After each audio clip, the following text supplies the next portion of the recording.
In the meantime, I mentioned the Keegan Murray problem. And I think there is a Keegan Murray problem, and let me explain. And I do this without much inside information. This is not one of the times where I'm trying to sneak you guys info that I know that I'm not allowed to sneak you. I'm not trying to be sneaky here. This is just a thought exercise, which we will often do in the offseason.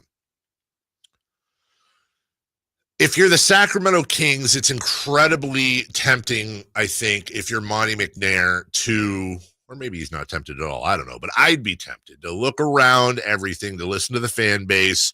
You made the playoffs last year, you made the play-in this year, and you watch Oklahoma City, you watch Minnesota, you watch all these other teams, Indiana, having postseason success. And you couldn't have gotten much better years, as we talked about yesterday, than you got from De'Aaron Fox and Domantas Sabonis. They're giving you everything they pretty much possibly can. Again, not perfect, but they're earning their money. Top 6 in points or top 8 in points, number 1 in steals for Fox, number 1 in rebounds, number 6 in assists, shooting 60% for Domas. Defensive Player of the Year vote. Let's not forget that. But it's what's around them. Now, I don't know who, but I do know that there are some pretty big names that both could have and could come to Sacramento in a trade if you're involving Keegan Murray. If you're involving Keegan Murray, you're going to bring a big name, especially when you group it with some draft picks. And maybe a Herter, and maybe a Mitchell, or maybe a Keon Ellis, or maybe a Trey Lyles. I don't know.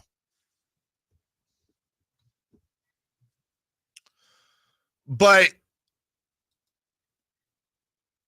doesn't appear like they want to do that.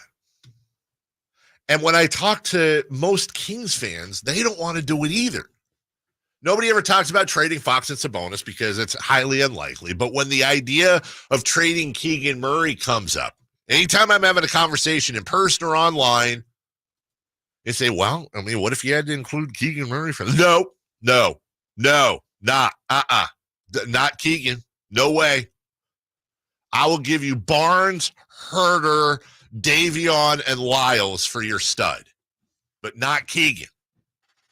And that's the oldest trap in the book. We'll take multiple of our players that we either don't like or don't like a lot, and we're going to give them to you for just one of your really good players. And that's just not how it works.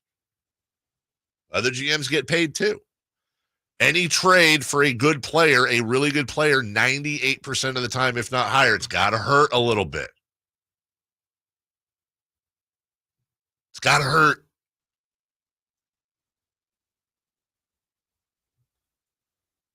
And when you do it,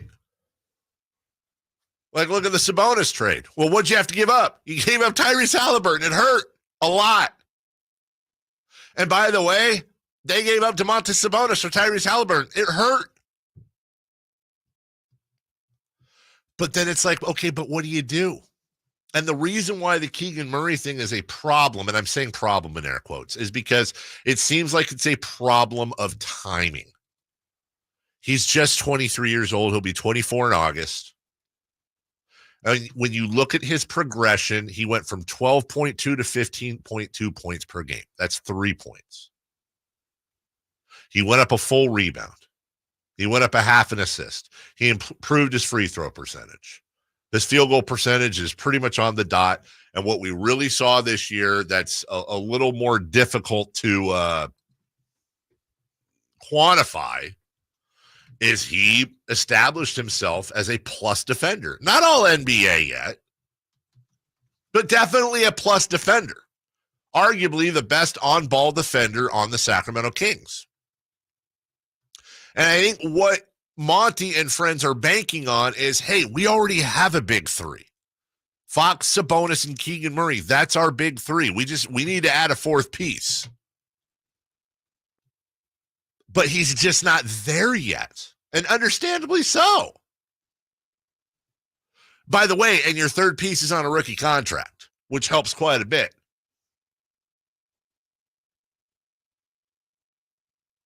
If you want to get into analytics, he added almost a full point to his defensive win shares from last year.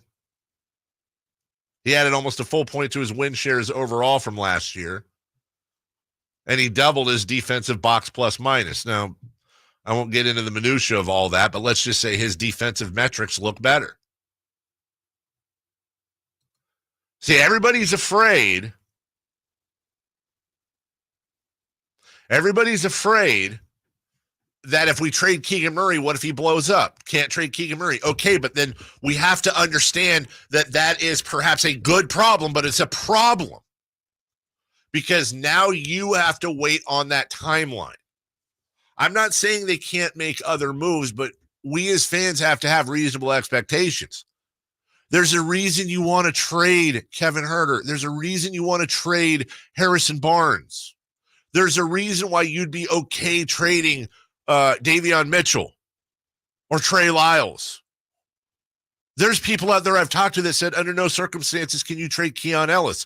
Here is an undeniable fact that matches 99% of every fan base out there. They overvalue their own players and they sell themselves on how the players that aren't fitting or aren't liked here would benefit the other team. When in reality, you've got to switch the positions. So take Sabonis and Fox out of the equation. Let's just use Keegan Murray. What if you traded Keegan Murray to Team X and you got 4 of their rotational players? You got their Harrison Barnes and their Kevin Huerter, maybe a couple of draft picks. You'd riot.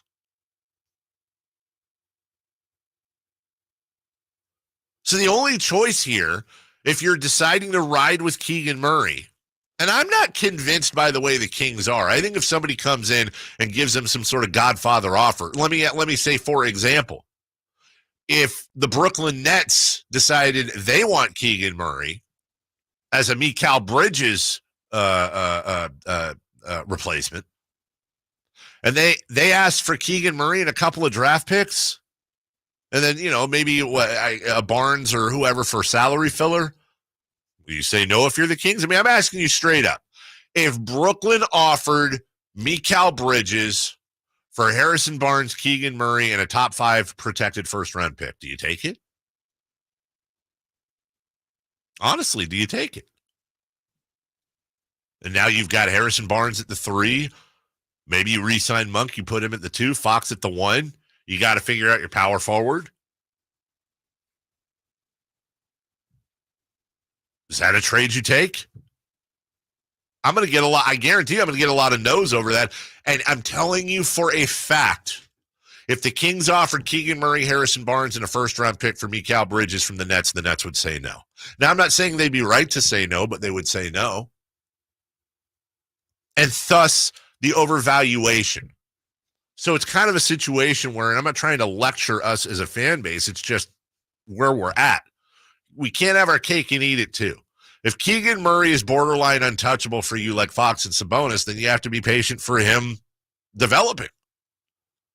And if you're going to be patient with him developing, then you have to understand that any other moves this team makes, odds are going to be on the periphery. I think they have one Julius Randle, that type. I'm talking about salary, not player.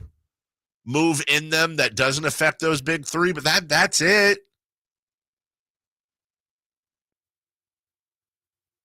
That's it.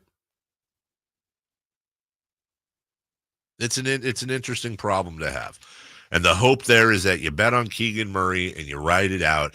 And if he takes a jump offensively and defensively matching his jump last year, I think a lot of people are going to be very, very happy.